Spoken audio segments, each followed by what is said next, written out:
In this VocBench training session, we are going to speak about how to create a concept scheme. In the SCOS model, all the concepts are organized in concept schemes. The concept schemes are the containers of the concept, and the rule is that every concept has to belong to at least one concept scheme.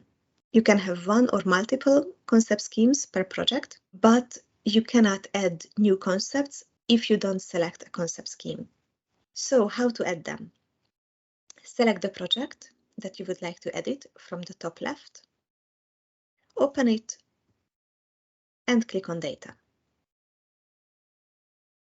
You can see on the top row 6 tabs: Class, Concept, Scheme, Collection, Property, and Data Type.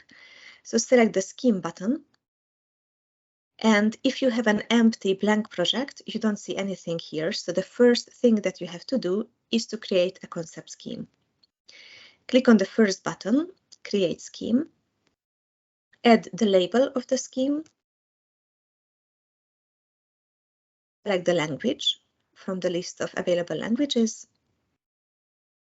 And in the field below, you can specify the URI, the unique identifier of the concept scheme.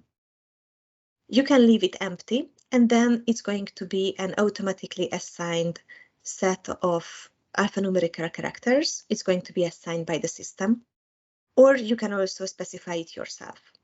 In this case, I will just leave it empty. Click on OK, and you see that the new scheme is already created. If you select it, you will see the identifier on the top and then the label that you added to the concept scheme. You have to select it by clicking on the button next to the scheme. Switch back to Concept, which is the second tab from the left. And now you can add new concepts to this concept scheme.